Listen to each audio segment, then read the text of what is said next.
कहीं नाल खिलते अलावण है औखा, जगते हयाती निभावण है औखा।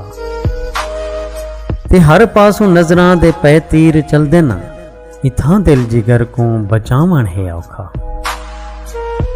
कोई आखे औकूं जो कुछ ख्याल करे, जो मुद्दत द लगियां मुकावण है औखा।